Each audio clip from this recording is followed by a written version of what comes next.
Hello, today we are going to go over how we calculate average rate of change. So you actually have already seen the formula of how to calculate average rate of change. The formula for this is y2 minus y1 all over x2 minus x1. This is just slope formula. The reason it's not called slope in every context is slope generally just refers to lines. And when we're trying to find an average rate of change, it might be of a function that's not a line. For example, this function here is a polynomial. And you can still calculate the slope between 2 points, which when it's not a line, we just refer to that as average rate of change.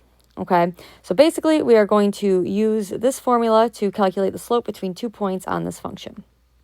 Generally, when you are asked to calculate the average rate of change, you are going to be given an interval that you're calculating this on. You use that interval as your x values, right? It shows you the x values of the points you're going to use. So in this case, we're going to have one point with an x value of 3 and another point with an x value of 4. So now I have to go to my graph, and in this case, I should say, they gave us a graph. Sometimes they'll give you a table, sometimes they'll give you a function, and basically you just have to use these x values, figure out what your output is, then you use your 2 points to find the slope. So in this case, since they gave us a graph, we're going to go ahead and use this graph to figure out what our outputs are. So we know that we need the output for 3. So if I go to an x value of 3 on this function, my output here is -2. Pay attention to the scale, right? You can see that it goes, those y values go up and down by 2. So my output, when I have an input of 3, is -2.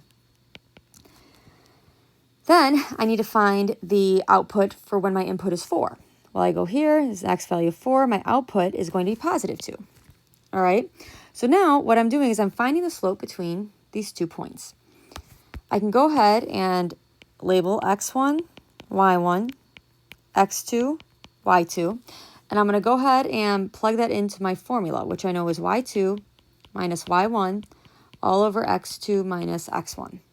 So I end up with 2 minus -2 all over 4 minus 3. I recommend that you just calculate the top, calculate the bottom, and then divide. Sometimes if you plug this all into your calculator at once, you're going to get the wrong answer. So I recommend you get your top number, get your bottom number, and then you can plug it into your calculator. So for this one, I would do 2 minus -2. So on top, I've got a 4. I do 4 minus 3. I get 1. And then I would do 4 divided by 1. Your calculator is going to simplify it for you if you can simplify it. In this case, it just becomes a 4. So my average rate of change between these 2 points is 4. Next one, let's go ahead and take a look here at number 4. All right. Again, they're asking us to find the average rate of change. But in this case, they did not give us a graph. They gave us the function itself in terms of x. So again, all we need to do is find our 2 points, plug it into the formula. We know that our x values here are going to be -2 and 5. So what I need to do is I need to plug in a -2 to this function and get my output. I'm going to plug a 5 into this function and get the output. So when I plug in a -2, I'm going to get negative. And I should, you know what I'm going to do is I'm going to show where everything's coming from. So I get -2 squared minus -2 plus 6. So hopefully you can see that wherever I had an x in this function, I just went and put a -2 in there. All right, that's the purple stuff. The black stuff is what came from the function up here.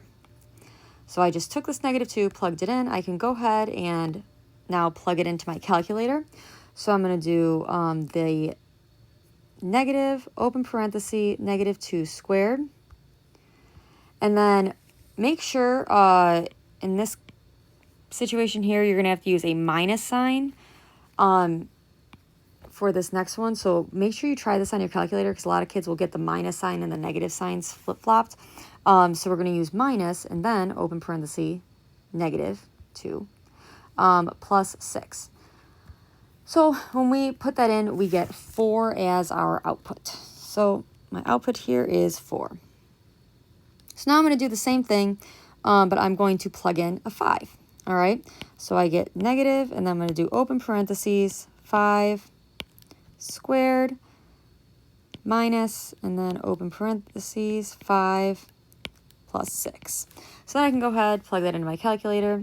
I do negative, open parentheses, 5 squared minus 5 plus 6.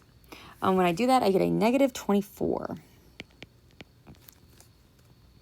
So at this point, I've got my 2 points. Now all I need to do is plug it into slope formula. Again, his formula is y2 minus y1 all over x2 minus x1. You do have to have this memorized. I'll go ahead and label x1, y1, x2, y2. So I end up with negative 24 minus 4 all over 5 minus negative 2. Again, I would calculate the stuff on top first, calculate the stuff on bottom, and then divide. So negative 24 minus 4 is going to give me a negative 28.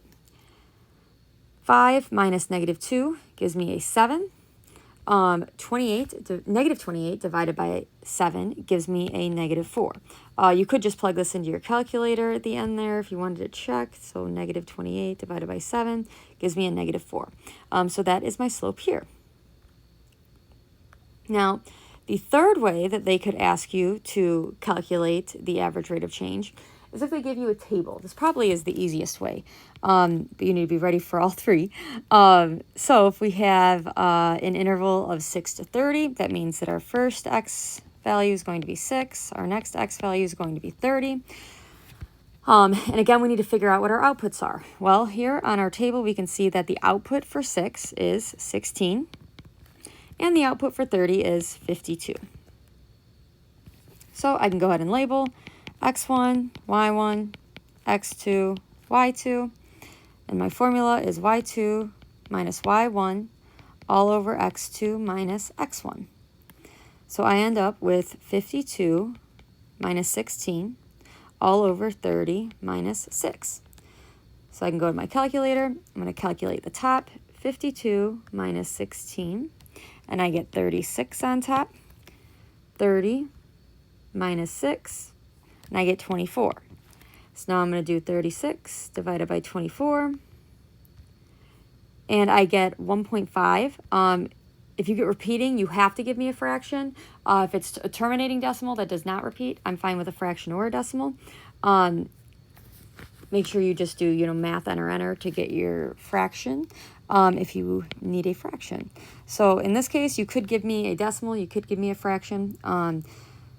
Here, I would put 3 over 2 as my answer.